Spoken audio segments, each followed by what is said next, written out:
अप्रैल का महीना जैसा कि मैंने बात की चल रहा है, जी और आप जून जुलाई के मौसम में, अगस्त के मौसम में रोपे जाने वाले फलदार पौधों की तैयारी अभी से कर रहे हैं। देख पा रहे हैं चूने से आपने निशान रखा है, लाइन भी सीधी है।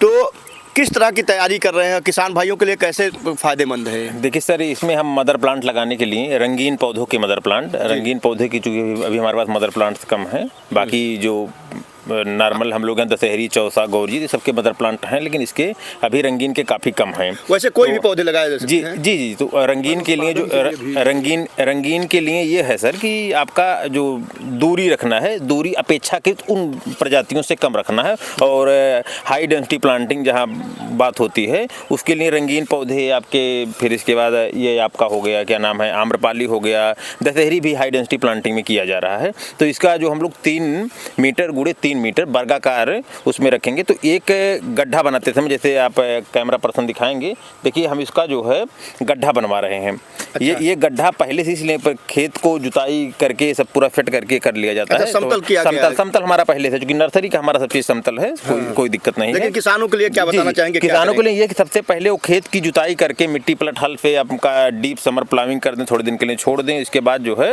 आपका जिस प्रजाति का चयन करना है उसके आधार पे किसी विशेषज्ञ से मिलकर, या मान लीजिए हम ही लोगों से आप बात करके किसान भाई कि कितनी दूरी पे ये लगाएं, तो वो गड्ढा उसी हिसाब से चिन्हांकन करते हुए उसका जो है गड्ढा इसी अप्रैल मई में खुदवा दें, अप्रैल लास्ट तक मई तक हर हाल में खुदवा दें। जी सर। अच्छा, मान लीजिए कितनी दूरी पर, एक तो पारंपरिक पौधे होते हैं जो बहुत बड़े होते हैं, 10 मीटर पे लगते थे पहले। अच्छा, 10 मीटर पहले 10 मीटर पे लगते थे, लेकिन उसके बाद जो आपका गौरी, चौसा, ये सब जब हुआ दशहरी, तो ये आपका आ गया था 5 गुड़े 5 मीटर पे। और जो एकदम छोटे हाई डेंसिटी प्लांटिंग के लिए, छोटे वाले के लिए 3 मीटर गुड़े 3 मीटर पे हम लोग लगाते हैं। आप क्या कर रहे हैं? 3 मीटर की? जी, 3 मीटर गुड़े 3 मीटर पे लगाएंगे। तो इसका जो गड्ढा खोदा जाएगा सर, ये हमारा जो है 50 सेंटीमीटर के व्यास में खोदा जाएगा, और इसको जो है लगभग इसको हम की गहराई 1 मीटर के आसपास रखेंगे। अब ये मैन्युअल भी दिख रही है। जी, इसको अभी जब लाइन बनाने के लिए, चूंकि एक सीध में होना चाहिए, जी, और इसका जो दिशा हो हम लोग रखते हैं पूर्व पश्चिम में रखते हैं, इसकी पंक्ति जो है पूर्व पश्चिम में रखते हैं। तो इससे क्या होता है, बीच में हवा पास हो जाता है, तो कभी भी जब तेज हवा आधी आता है तो पौधे के गिरने की संभावना काफी कम हो जाती है। अच्छा, एक बात और आप कर रहे थे जब मैं यहाँ आया था, वर्गाकार पौधों को रोपने की विधि, ये क्या है? वर्गाकार का मतलब ये होता है कि पौधा जो हमारा होता है उसकी कैनापी, जो उसका पूरा फैलाव जो होता है पौधे के शाखाओं का, वो एक सब तरफ लगभग बराबर जाता है। कोई पौधा हम लोग देखते हैं तो बराबर जाता है, तो कुछ लोग जब उसको आयताकार कर देते हैं तो एक बीच में जगह एक तरफ खाली रहेगा, लेकिन दूसरी जगह सट जाएगा। अच्छा। तो जब वर्गाकार रहेगा तो वो सभी तरफ चूंकि बराबर जाएगा, तो हर तरफ उसको बराबर जगह भी मिलेगी। तो पौध से पौध की दूरी और लाइन से लाइन की दूरी कितनी? हम लोग 3 मीटर ही रख रहे हैं। जो मान लीजिए जो आपका नॉर्मल प्रजाति है उसका 5 मीटर रख सकते हैं, 5 गुड़े 5 पे, 5 मीटर पंक्ति, 5 मीटर पौधे। अच्छा, सघन बागवानी की बात आपने कर ली, एक बार मैं फिर से दोहराता हूँ। 12 फीट भी हो गया है। अच्छा, 12 फीट। हाँ, 12 फीट जो है, अगर आप कैनोपी नहीं दे पाते हैं, तो आप पौध से पौध की दूरी और लाइन से लाइन की दूरी 12 फीट वर्गाकार में भी कर सकते हैं। इस समय जो फल प्राप्त करने के लिए सामान्य दूरी है, आप तो मदर प्लांट की बात कर रहे हैं, जो कि फल प्राप्त करने के लिए सामान्य दूरी 12 फीट इस समय मानी गई है वैज्ञानिक। ये तो आपने मान लीजिए, एक तो आपने क्या किया, खेत की जुताई कर दी, खरपतवार नियंत्रण कर दिया और समतल कर दिया। उसके बाद आपने रस्सियों से लाइन बना लिया, चिन्हांकन कर लिया, और दूरी को अपने इंच टेप से नाप लिया वर्गाकार में, कि मतलब लाइन से लाइन की दूरी और पौधों की दूरी। इतना काम करने के बाद एक गड्ढों की खुदाई आप लगभग 1 मीटर की गहराई में करते हैं बड़े पौधों के लिए, और मध्यम और छोटे पौधों के लिए आधे मीटर की, यानी 50 सेंटीमीटर की। इतना करने के बाद ये मिट्टी कितने दिनों तक धूप में जलने के लिए छोड़ी जाती है, जो हानिकारक कीट है उनको करने के लिए? जैसे इसका मिट्टी सबसे, इसीलिए इसका मकसद ही यही है कि इसमें जो हानिकारक कीट है और जो ऐसे हानिकारक और जीवाणु हो वो सब उसमें से मर जाएं।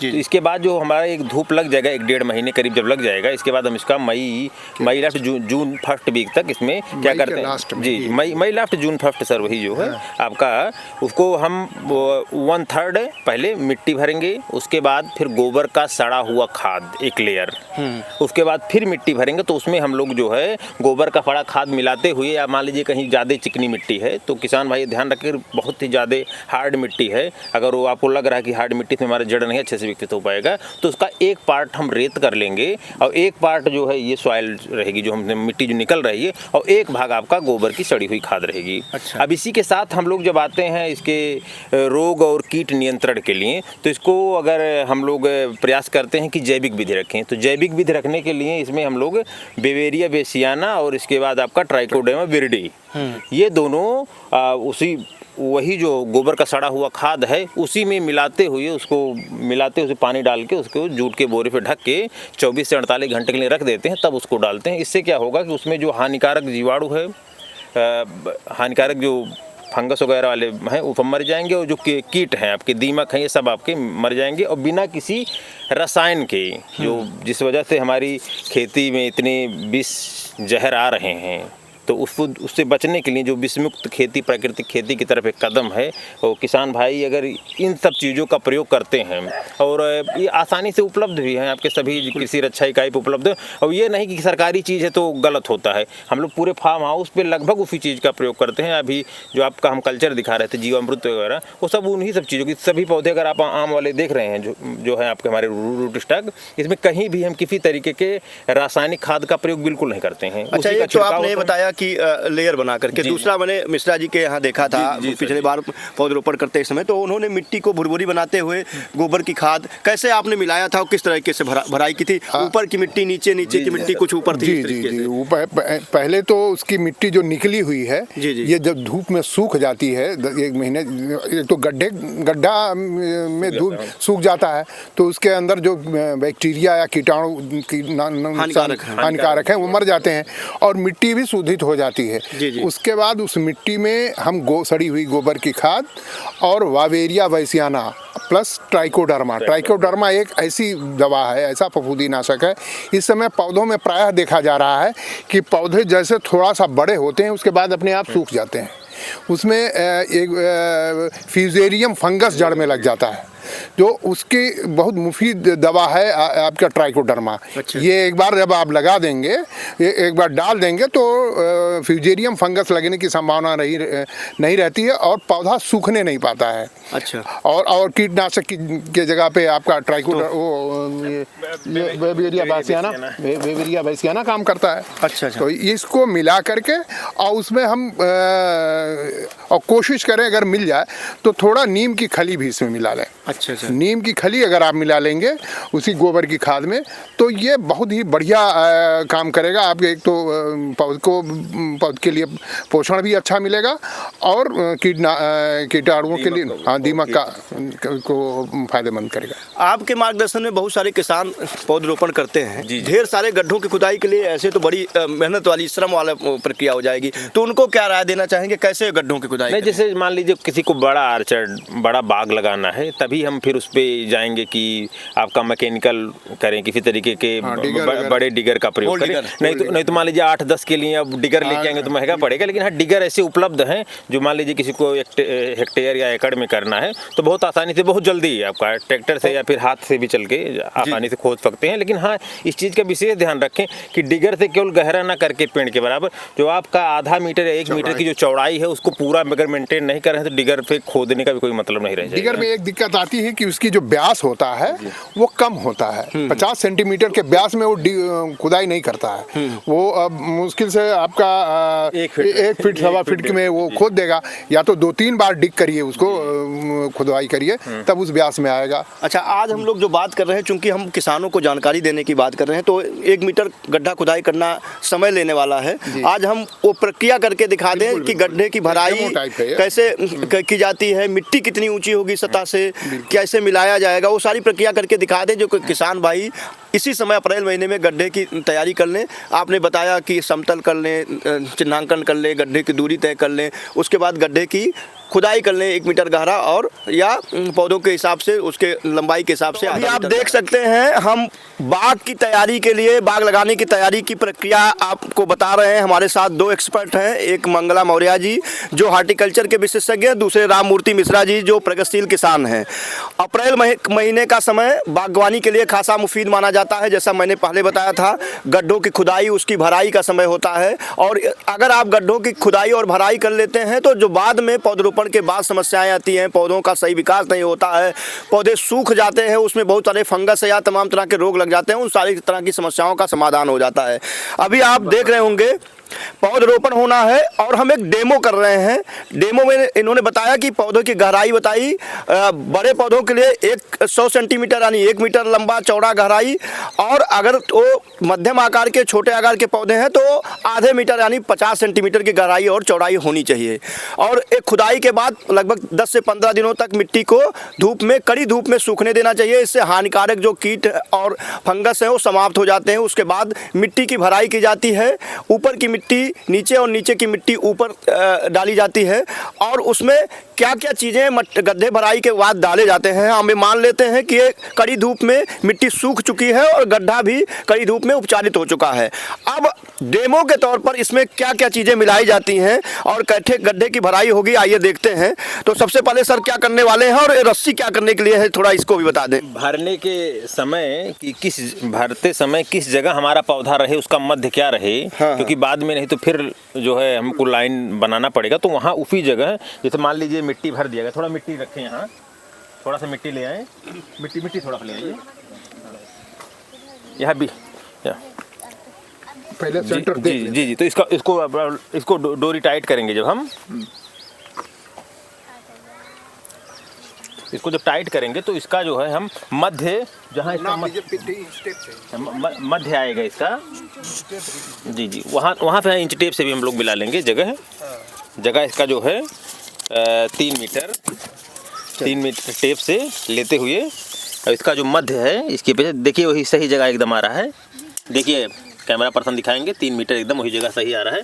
तो इसको हम इसी सीध में कर देंगे। तो ऐसे पूरी लाइन में, जो पूरा लाइन हमारा है यहाँ से वहाँ तक, जो भी किसान भाई रहेंगे, एक साथ ही पूरे लाइन में कर देंगे। तो फिर बाद में हमें इसको इंच टेप की ज़रूरत नहीं पड़ेगी, क्योंकि जो हमारा गड्ढा है सर, जो हमारा गड्ढा है ये आपका 1 मीटर से आधा मीटर तक का रहेगा। तो पौधा कहीं थोड़ा मोड़ा इधर उधर होगा तो लाइन डिस्टर्ब हो जाएगी। अच्छा। तो ये हम उसका चिन्हांकन कर लिए हैं भराई करते समय ही। अब जब आएगी बात हमारा पौध लगाने की, तो क्या क्या इसमें चीज़ें मिलाने वाले हैं? नहीं, मिट्टी भरते समय सर इसमें जो गोबर की सड़ी हुई खाद और फिर जैसा है मिला करके दिखा देते हैं क्या क्या मिलाया जाएगा। सर आप दोनों लोग चाहेंगे, एक्सपर्ट हैं, आप दोनों लोग मिला करके दिखाएं। आप बैवेरिया बेसियाना और ट्राइकोडर्मा की बात कर रहे थे, सामने है, देखिए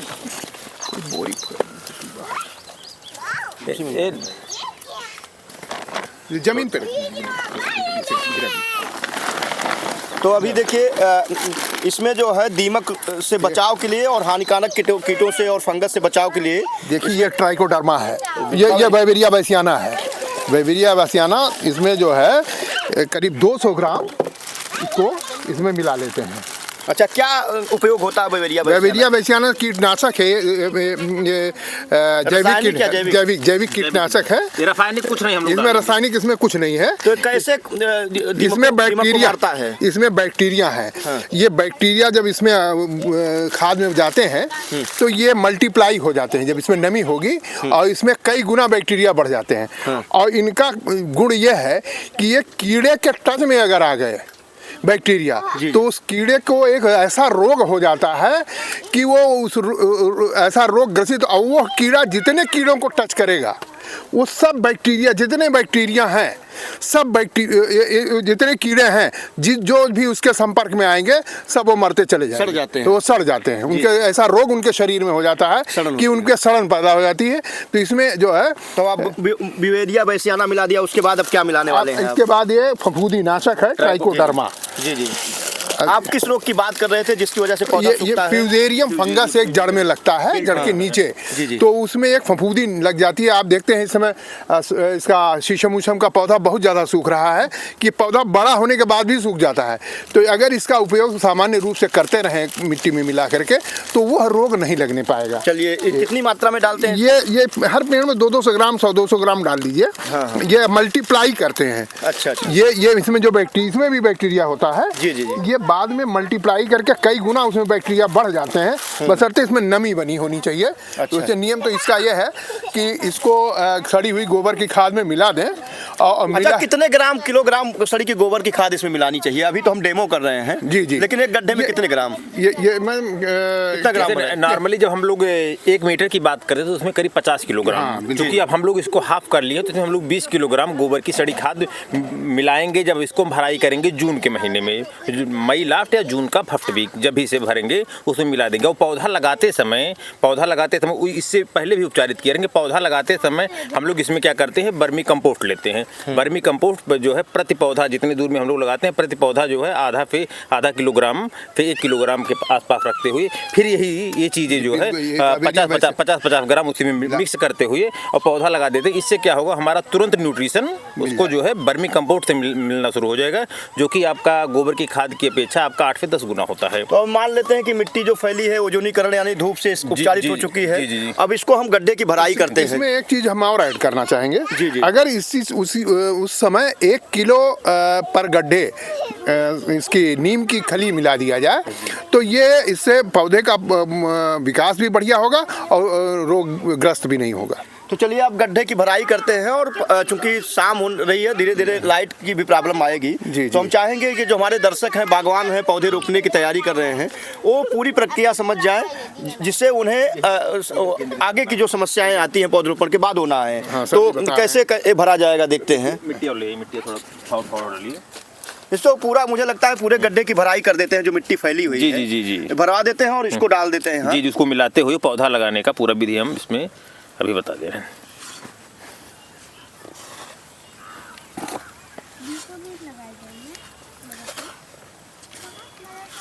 लकड़ी वाला जो सेंटर पॉइंट है, यहीं पर पौधा रोपा जाना है। पौधा यहीं रोपा जाना है। हाँ। रोपाई के समय थोड़ा सा वहीं बीच में वही इतनी ही सेंटर में ही खोदा जाए जिसमें उसकी पिंडी आ जाए।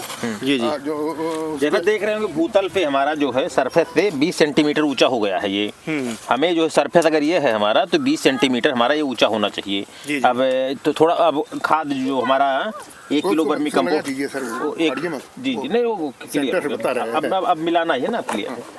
अब 1 किलोग्राम जो है इसमें हम लोग बर्मी कंपोस्ट जो हमारा आपका बिवेरिया बेसियाना और ट्राइकोडर्मा से उपचारित है, इसको हम अच्छे से इतनी दूर में जो है 1 फीट की उसमें मिला लेते हैं। 1 किलोग्राम हो गया बस।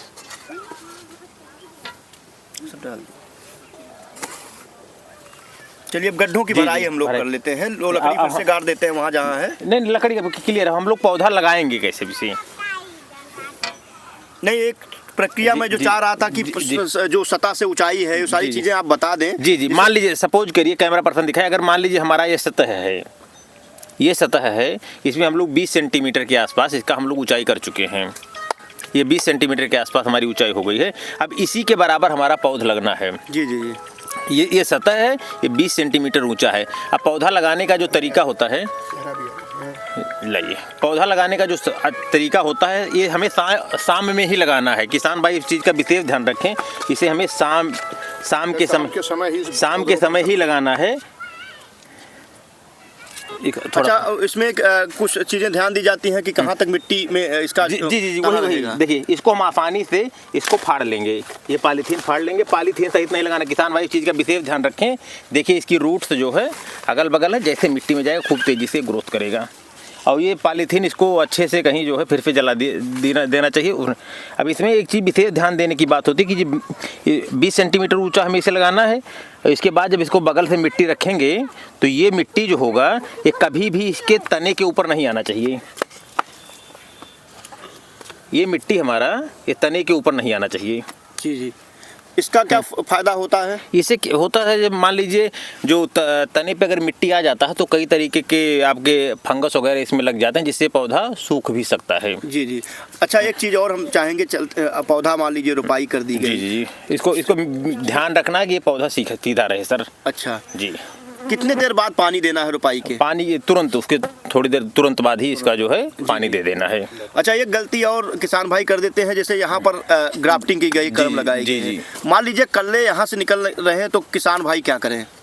दो चीज़ें इसमें और ध्यान देना, यहाँ वाले नीचे जो आपकी ग्राफ्टिंग है, ग्राफ्टिंग के ऊपर का जो साइन स्टॉक है वही जो है ओरिजिनल प्रजाति है। नीचे वाला आपका देसी गुठली का रहता है, ये नीचे वाला देसी गुठली का रहता है, क्योंकि उसकी जड़ों का विकास अच्छा होता है, जो और कलमी आम है अन्य प्रजातियां। और दूसरी चीज ये, अगर कैमरा पर्सन दिखाने का प्रयास करेंगे, जो हमारा यहाँ जहाँ पे ग्राफ्टिंग हुई है इस पे जो पॉलीथीन बधी है, किसान भाई इसको लगाने के पहले ही निकाल दिया करें, क्योंकि अगर ये नहीं निकालेंगे तो आपका बाद में पौधा यहीं से ग्रोथ यहाँ पे रुक जाएगा, यहाँ पतला रह जाएगा पॉलीथीन पे दबा हुआ, तो बाद में यहीं से हवा चलने पे, तेज हवा चलने पे पौधा टूट भी जाता है। अच्छा, एक चीज़ और देखा जाता है, आमतौर पर जो सरकारी पौधशालाओं से लोग ले जाते हैं वहाँ पर डिमांड ज़्यादा रहती है, तो जैसे ग्राफ्ट किया जाता है, इधर ग्राफ्ट हुआ उधर पौधे बिक जाते हैं। तो उसमें सर जो कोई लेके जाएगा तो आपका ट्रांसपोर्टेशन के समय ही वो हिल जाएगा, तो आपको उनका ग्राफ्टिंग फेल हो जाएगा सर। तो ग्राफ्टिंग करने के कितने दिनों बाद का पौधा कम से कम 3-4 महीना बाद ही उसको। अच्छा। 3 महीने कम से कम। अच्छा। क्योंकि जब तक ये पत्ती अच्छे से हरी ना हो जाए, क्योंकि जो वहाँ जैसे कल्ला तुरंत फूट ही रहा है, तुरंत बिक जाता है वहाँ पर, देखा है शार्टेज, थोड़ा सा रेट सरकारी की वजह से थोड़ा सस्ता रहता है, इसी वजह से जैसे उसमें लाल पत्ते निकलते हैं, या ऐसे तुरंत आपका पत्ते एकदम हरा, मतलब मैच्योर हो जाना चाहिए। तो किसान भाइयों, बागवानों, अभी हम लोग जो बात कर रहे थे गड्ढे की तैयारी, बागवान जो पौध रोपने की तैयारी कर रहे हैं, हमारे साथ मंगला मौर्य जी थे, राममूर्ति मिश्रा जी थे।